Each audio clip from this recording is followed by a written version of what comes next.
Time distance and speed topic का एक सब टॉपिक होता है ट्रेन प्रॉब्लम, यानी कुछ क्वेश्चंस ट्रेन प्रॉब्लम से भी खासकर एग्जाम में पूछे जाते हैं, तो उन्हें हम किस तरह से सॉल्व कर सकते हैं, आज का टॉपिक यही होगा।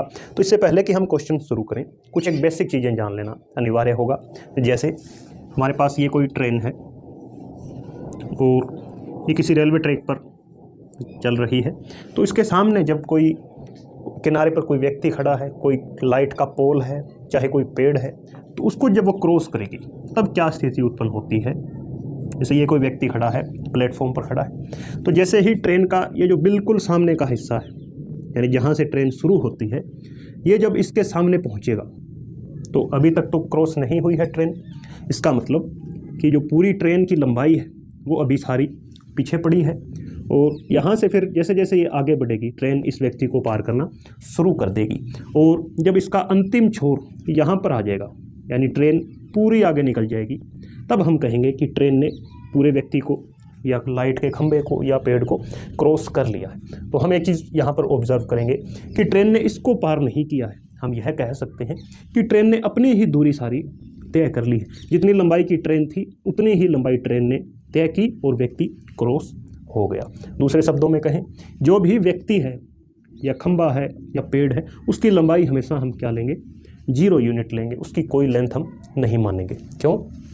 क्योंकि व्यक्ति की लंबाई, जो ऊंचाई तो होती है व्यक्ति की, लेकिन व्यक्ति इस तरह आगे वर्टिकल लंबा नहीं होता है या शून्य होता है। तो एक चीज़ आपने याद रखनी है, पहला पॉइंट क्या होगा, जब भी व्यक्ति किसी खंभे को या व्यक्ति को ट्रेन किसी व्यक्ति खंभे पेड़ को पार करेगी, खुद की लंबाई कवर करेगी। अब दूसरा हमारे पास होगा कंडीशन क्या, जैसे ये कोई प्लेटफॉर्म है, अब इसको ट्रेन जब पार करेगी तो ट्रेन ने यहाँ जैसे इस पॉइंट से इसको क्रॉस करना शुरू कर दिया है। ये कोई ट्रेन है हमारे पास, तो इसको पहले तो ट्रेन को ये सारी लंबाई कवर करनी होगी, यानी प्लेटफॉर्म की लंबाई होगी हमारे पास, प्लस ट्रेन कितनी दूर, यानी ट्रेन जब इस सारे को निकल के आगे चली जाएगी, जैसे ट्रेन यहाँ पर पहुँची है और ये पूरा प्लेटफॉर्म कवर हो चुका है, तो ट्रेन यहाँ से चली थी, तो एक तो प्लेटफॉर्म की लंबाई प्लस ट्रेन की खुद की लंबाई, ये दोनों लंबाइयाँ जुड़ेगी। इतना डिस्टेंस ट्रेवल किया है ट्रेन ने। तो दूसरा पॉइंट क्या होगा कि ट्रेन किसी प्लेटफॉर्म को, किसी सुरंग को, टनल को, इनको जब पार करती है या दूसरी ट्रेन को पार करती है, तब वो लंबाइयाँ हमेशा जुड़ेंगी, और किसी सामान्य व्यक्ति को या पेड़ को या किसी स्टेशनरी चीज़ को पार करेगी, तब हम कहेंगे कि ट्रेन ने अपनी ही लंबाई तय की है।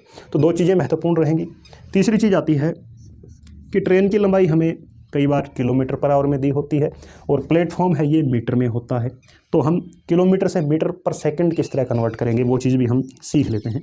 जैसे ट्रेन की स्पीड हमें दे रखी है किलोमीटर पर आवर, इसे हमने चेंज करना है मीटर पर सेकंड। तो कई बार हम कंफ्यूज रहते हैं कि हम 5/18 से गुणा करें या 18/5 से, क्योंकि ये चीज़ें हमने कई बार पहले जो time distance and speed topic पढ़ा था उसमें हमने डिस्कस की थी कि 5/18 से गुणा करनी होती है। तो कई बार हम भूल जाते हैं कि किससे करें, तो फिर क्वेश्चन गड़बड़ हो जाता है। अब किलोमीटर बड़ा यूनिट है, बड़े से हम आ रहे हैं छोटे की ओर, तो इन दोनों में से छोटा कौन सा है, 5/18 है, तो हम क्या करेंगे, गुणा करेंगे 5/18 से। इसका उल्टा अगर हो कि मीटर पर सेकंड हमें दिया है, इसे हमने कन्वर्ट करना है किलोमीटर पर आवर में, तब हम किससे गुणा करेंगे, यानी जो बड़ा है उससे, 18/5 से। तो ये चीज़ आपने ध्यान रखनी है, इनका भी हम जब हम क्वेश्चन शुरू करेंगे तब काफ़ी यूज़ होगा। तो ये था इसका छोटा सा बेसिक इंट्रोडक्शन।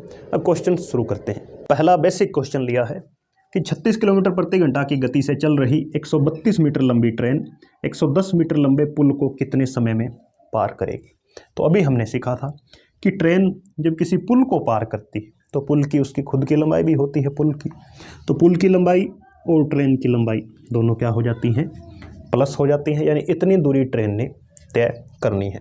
उसके बाद एक चीज़ और देख रहे हैं कि ये मीटर में है और चाल है किलोमीटर पर आवर में, तो पहले इसे हम मीटर पर सेकंड में कन्वर्ट करेंगे। तो चाल है हमारे पास 36 किलोमीटर पर आवर, इसे मीटर पर सेकंड में कन्वर्ट करने के लिए हम क्या करते हैं, अभी हमने सीखा था कि 5/18 से गुणा करेंगे, तो 18 दूने 36, 10 मीटर पर सेकंड ये ट्रेन की स्पीड है।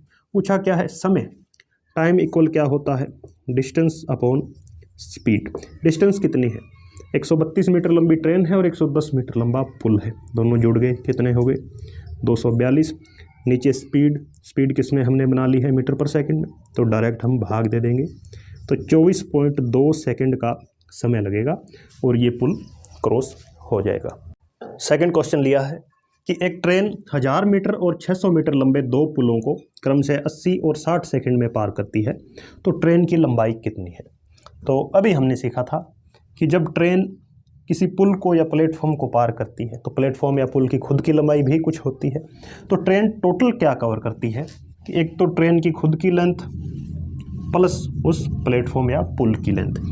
तो यहाँ पर हमें दो पुल दे रखे हैं कि एक तो 1000 मीटर लंबा है, तो पहले पुल को पार करती है तब उसकी खुद की लंबाई जुड़ जाएगी, तब इसको कितने सेकंड लगते हैं, 80 सेकंड लगते हैं। फिर दूसरी बार यही ट्रेन है तो उस ट्रेन की लेंथ प्लस दूसरे पुल की लंबाई कितनी है, 600। इसे जब पार करती है तब कितना, 60 सेकंड उसे लग जाती है। अब यहाँ पर एक चीज़ हम देख रहे हैं कि ट्रेन की लंबाई दोनों के अंदर एक समान है, लेकिन पुल की लंबाई में डिफरेंस है, कितने का, 400 मीटर का, और समय के अंदर भी कुछ डिफरेंस है, कितना, 20 सेकंड का। इसका मतलब ये डिफरेंस कहाँ से पैदा हुआ है, ये डिफरेंस पैदा हुआ है पुल की लंबाई की वजह से। तो ये 400 मीटर एक्स्ट्रा जो कवर करना पड़ा ट्रेन को, तो इधर देखा कि हमने 20 सेकंड एक्स्ट्रा लग गए। तो कह सकते हैं कि ट्रेन 20 सेकंड में 400 मीटर दूरी तय करती है। तो 1 सेकंड का निकाल लेंगे, वो ट्रेन की स्पीड हो जाएगी। तो 400/20, तो ट्रेन की स्पीड है 20 मीटर पर सेकंड। अब 20 मीटर पर सेकंड की स्पीड से ट्रेन 80 सेकंड और 60 सेकंड दो यात्राएं कवर करती है। तो कोई भी एक हम ले लेते हैं, जैसे ये ले लें 80 सेकंड वाला। तो यहाँ से हमें मिलेगी डिस्टेंस का formula speed multi time. Speed हमने निकाल ली कि 20 मीटर पर सेकंड है, तो जब हम लेते हैं 80 सेकंड वाला समय, तब कितनी दूरी वो कवर करेगी, 1600 मीटर। और जब ये लेंगे समय, तब कितना डिस्टेंस कवर हो जाएगा। आप एक से लोगे तो भी आंसर आ जाएगा। तो 20 मीटर पर सेकंड 60 सेकंड में कितना चलती है, 1200 मीटर ट्रेन कवर कर लेगी। अब किसी एक इक्वेशन में आप ये पुट कर सकते हैं, जैसे यहाँ पर देखें कि ट्रेन ने कवर किया है 1600 मीटर, और यहाँ हम देख रहे हैं कि ट्रेन और प्लेटफॉर्म को जोड़ दें तो 1600 बनता है। तो ट्रेन की अकेले की कितनी हो जाएगी, तो हमें पता है ट्रेन की लेंथ हो जाएगी 600 मीटर। चाहे आप इससे भी कर सकते हो 1200 से, यानी ट्रेन और इस प्लेटफॉर्म की लंबाई 600 है, इनका टोटल हमने निकाल लिया कि ट्रेन ने 1200 मीटर कवर किया है। तो यहाँ भी क्या पुट करेंगे, 600 + 600 फिर 1200 बनेगा, तो ट्रेन की लेंथ हो जाएगी 600 मीटर। अगला प्रश्न लेते हैं कि 360 मीटर लंबी एक ट्रेन एक समान चाल से चलते हुए किसी प्लेटफॉर्म को 55 सेकंड तथा प्लेटफॉर्म पर खड़े व्यक्ति को 24 सेकंड में पार करती है, तो प्लेटफॉर्म कितना लंबा है। तो दोनों चीज़ें दे रखी हैं जो हमने अभी सीखी थी कि जब प्लेटफॉर्म की लंबाई को पार करती है, तब हमने सीखा था कि जब प्लेटफॉर्म की लंबाई को पार करती है तो ट्रेन खुद की लंबाई और प्लेटफॉर्म दोनों की मिलाकर उतनी दूरी कुल ट्रैवल करती है। लेकिन जब किसी खड़े व्यक्ति को, किसी खड़े खंभे को, वृक्ष को पार करती है, तब ट्रेन खुद की ही लंबाई पार कर रही होती है। तो दोनों चीज़ों को काम में लेते हैं। तो हमें दे रखा है कि ट्रेन 360 मीटर प्लस प्लेटफॉर्म, दोनों को जोड़ेंगे तब प्लेटफॉर्म पार होगा। तो ये समय लगता है उसे 55 सेकंड। लेकिन खड़े व्यक्ति को पार करने का मतलब है कि वो खुद की ही लंबाई कवर कर रही होती है, तो यहाँ पर उसे लगते हैं 24 सेकंड। तो ये सीधा देख रहे हैं कि ट्रेन है वो 24 सेकंड में 360 मीटर कवर करती है। 1 सेकंड का निकालें, वो हमारी स्पीड हो जाएगी। तो ये 24 एकम 24 और 15 मीटर पर सेकंड, ये ट्रेन की गति आ गई है। अब यहाँ पर इन दोनों इक्वेशन को जब हम देखते हैं तो ट्रेन तो दोनों में समान है, 360 मीटर लंबाइयाँ समान हैं। तो अकेले प्लेटफॉर्म को हम उसका लगने वाला समय निकाल सकते हैं कि जब 360 मीटर कवर करती है तब 24 सेकंड लगते हैं, और जब 360 के अंदर प्लेटफॉर्म की लंबाई जुड़ जाती है तो 55 सेकंड। कितना समय एक्स्ट्रा हो गया, 31 सेकंड। ये 31 सेकंड क्या है, प्लेटफॉर्म को पार करने में लगने वाला समय है। यानी ट्रेन 31 सेकंड लेगी, उसकी खुद की गति कितनी है, 15 है। तो 15 एकम 15 और ये 465 मीटर, ये क्या हो जाएगी, ट्रेन की लंबाई हो जाएगी। यानी क्या किया है हमने, समय को चाल से गुणा किया है ताकि हमें डिस्टेंस मिले। अगला प्रश्न, दो समान लंबाई की ट्रेनें 44 किलोमीटर प्रति घंटा और 38 किलोमीटर प्रति घंटा की गति से समान दिशा में चल रही हैं। अगर तेज चलने वाली ट्रेन दूसरी ट्रेन को 48 सेकंड में पार करे तो दोनों ट्रेन की लंबाई क्या है। तो सीधा यदि क्वेश्चन को ध्यान से पढ़ेंगे तो हमें पता चलेगा कि जब ट्रेनें समान दिशा में चलती हैं तो रिलेटिव स्पीड का कंसेप्ट डायरेक्ट अप्लाई हो जाएगा। हमसे क्या पूछा है, लंबाइयाँ पूछी हैं यानी डिस्टेंस, और डिस्टेंस का फॉर्मूला हम जानते हैं स्पीड मल्टी टाइम। टाइम तो हमें दे ही रखा है कितना, 48 सेकंड। तो हमें रिलेटिव स्पीड ज्ञात करनी होगी कि सापेक्ष चाल क्या है। तो सापेक्ष चाल क्या होती है वो भी हम पहले सीख चुके हैं कि जब दोनों एक ही दिशा में ट्रेवल करेंगी तो जो स्पीड है वो कम हो जाती है, और जब एक दूसरे की ऑपोजिट आते हैं तब स्पीड जुड़ जाती है।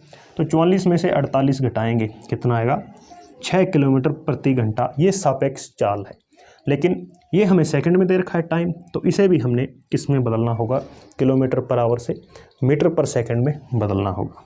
तो क्या हो जाएगा, 5/18 से हम गुणा कर देंगे तो 6 3 कितना आ जाएगा, 5/3 मीटर पर सेकंड।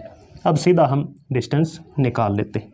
तो ये है स्पीड, टाइम है 48 सेकंड, 3 पर काटेंगे 16, 16 5 80, यानी दोनों ट्रेनों की लंबाइयाँ कितनी है, 80 मीटर है। और क्या दे रखा है कि दोनों समान लंबाई की है, तो दोनों क्या हो जाएंगी, 40-40 मीटर की हो जाएंगी। अगला प्रश्न, ट्रेन ए व बी की लंबाई का अनुपात 5:3 तथा गति का अनुपात 2:3 है। विपरीत दिशा में चलते हुए ट्रेन ए द्वारा बी को पार करने में 2.5 मिनट का समय लगा, तो एक स्थिर खंभे को पार करने में ट्रेन ए कितना समय लेगी। तो लंबाइयाँ दे रखी हैं 5:3, चालें भी दे रखी हैं। तो इसी अनुपात में हम मान लेते हैं कि ट्रेन ए की लंबाई तो है 5L और बी की है उसका 3 है यूनिट, तो 3L हम मान लेते हैं। अब हमें समय ज्ञात करना है। तो पहली चीज़, दोनों की जब हम दिशा देखते हैं तो वो क्या है, विपरीत दिशा है, और विपरीत दिशा में जब ट्रेनें चलती हैं तो उनका जो स्पीड है वो हमें पता है क्या हो जाती है, प्लस हो जाती है। तो जब एक दूसरे को पार करती हैं तो 2.5 मिनट हमें समय भी दे रखा है।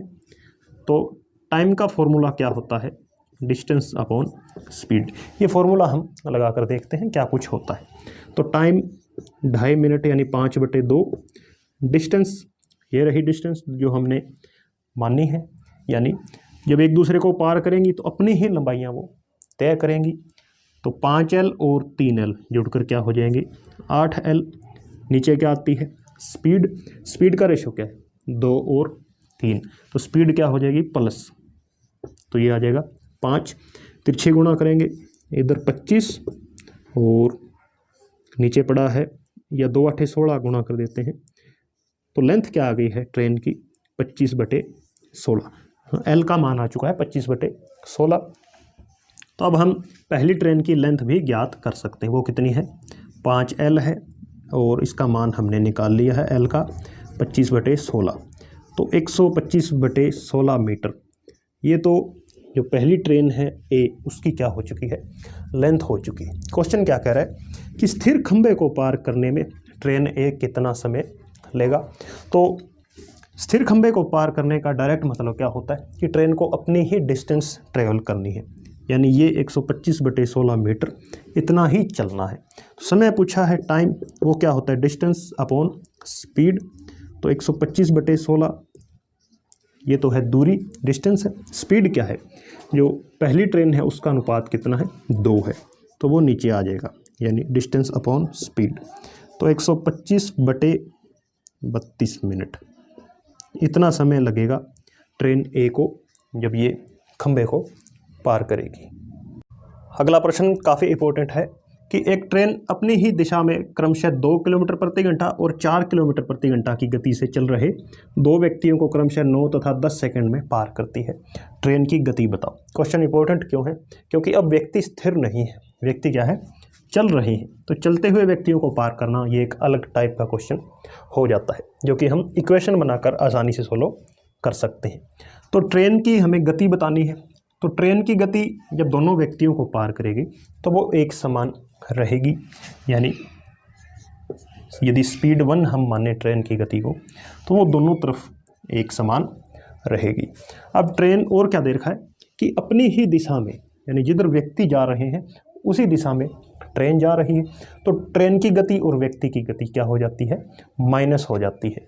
तो ट्रेन की गति में से जब हम ये पहले व्यक्ति की गति माइनस करेंगे तो -2 और दूसरे की माइनस करेंगे तो 4, तो ये हो जाएगी कुल गति दोनों तरफ। उसके बाद जब हम गति को समय से गुणा करते हैं तो हमें डिस्टेंस मिल जाती है, तो 9 सेकंड और 10 सेकंड, तो इसे हमने गुणा कर दी 9 से और इसे हमने गुणा कर दिया है 10 से, और क्या करेंगे, इनको बराबर पुट कर देंगे। कि बराबर क्यों पुट करेंगे, क्योंकि यहाँ से भी एक डिस्टेंस मिलेगी और यहाँ से भी एक डिस्टेंस मिलेगी, और दोनों ही दिशाओं में ट्रेन है वो व्यक्तियों को पार कर रही है, तो दोनों दूरियां हैं वो बराबर हम पुट कर लेंगे। उसके बाद एक चीज़ और आपके दिमाग में आ सकती है कि यहाँ पर तो है 2 किलोमीटर प्रति घंटा और ये भी प्रति घंटा, लेकिन यहाँ सेकंड में समय दे रखा है, तो क्या हम पहले चाल को 5/18 से गुणा करें, मीटर पर सेकंड में बनाए, लेकिन उसका फ़ायदा नहीं होगा। क्यों,